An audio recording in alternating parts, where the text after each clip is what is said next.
Hello guys, welcome to our channel. आज हम class 12 के केमिस्ट्री का चैप्टर नंबर 3 केमिकल काइनेटिक का एक्सरसाइज नंबर 3.27 करने जा रहे हैं। Let read the question. Question में हमें क्या बोला है? The rate constant. क्वेश्चन में हमें बोला है the rate constant for the first order decomposition of the H2O2 is given by the following equation। यानी कि जो हमारा रेट कांस्टेंट है यानी कि K log K is equals to 14.34 minus 1.25 into 10 की पावर 4 केल्विन एंड अपॉन में temperature हमें गिवन है। हमें क्या कैलकुलेट करने का है? हमें कैलकुलेट करने कहा है activation energy for this reaction और कौन से टेम्परेचर पे विल इट्स हाफ पीरियड, यानी कि कौन से टेम्परेचर में जो इसका हाफ पीरियड है वो 256 मिनट होगा। ओके, तो स्टार्ट करते हैं अपने क्वेश्चन को। तो सबसे पहले हमें जो इस क्वेश्चन में गिवन है that is the log k is equals to 14.34 minus 1.25 into 10 की पावर 4 केल्विन अपॉन में टेम्परेचर। तो इसको अपन को किसके साथ कंपेयर करना है? आर्हेनियस इक्वेशन के साथ, that is log k is equals to log A minus E A by R 2.303 into R T.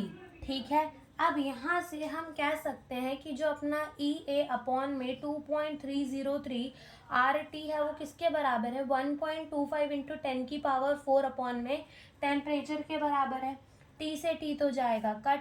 यहाँ से जो अपनी एक्टिवेशन एनर्जी है वो कितनी आ जाएगी? 1.25 इंटू 10 की पावर 4 इंटू 2.303 इंटू आर कितना हो जाएगा? 8.314।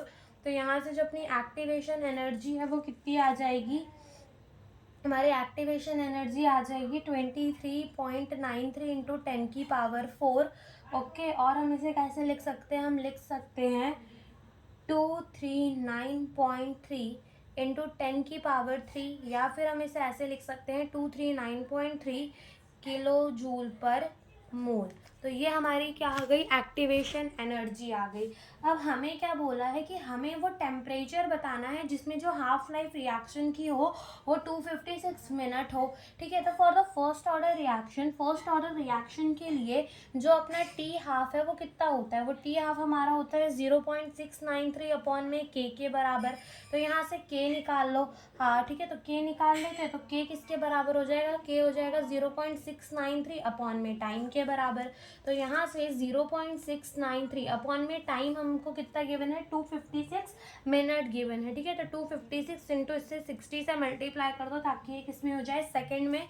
एंड हमारा आंसर कितना आ जाएगा? 0.00004511।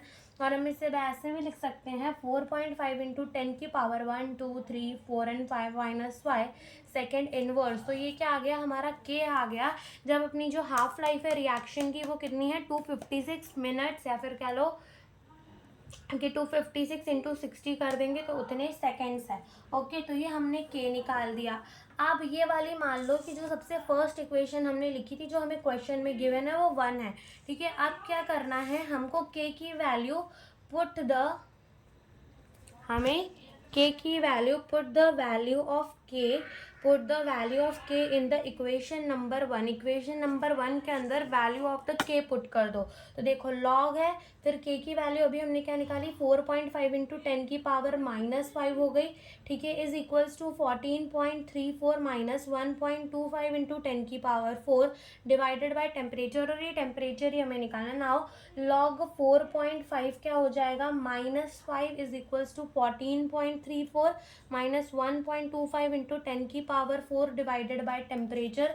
तो लॉग 4.5 की वैल्यू आती है 0.65 minus 5 is equals to 14.34 minus 1.25 into 10 की पावर 4 अपॉन में टेम्परेचर आ जाएगा। ठीक है, फिर यहाँ से अपना जब अपन इससे माइनस करेंगे तो हमारा जो आंसर है वो आएगा -4.35 is equals to 14.34 minus 1.25 into 10 की पावर 4 डिवाइडेड बाय टेम्परेचर।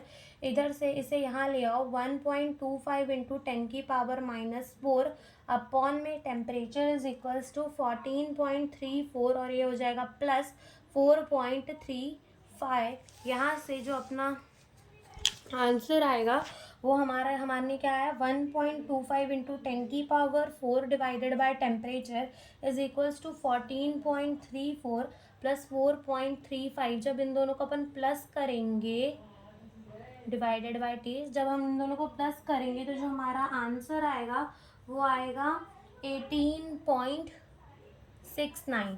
तो यहाँ से अपना जो टेम्परेचर आ जाएगा वो कितना आ जाएगा 1.25 into 10⁴ divided by 18.69 is equals to, ठीक है, जब डिवाइड करेंगे तो आंसर आएगा 0.0669 और हम इसे लिख सकते हैं 669 इंटू यहाँ पर 10⁴। तो अपना टेम्परेचर कितना आ गया 669 केल्विन आ गया। जब जो अपनी हाफ लाइफ जो थी रिएक्शन की वो कितनी थी 256 मिनट्स थी, ठीक है। तो यही हमसे इस क्वेश्चन में पूछा था। Thank you for watching the video.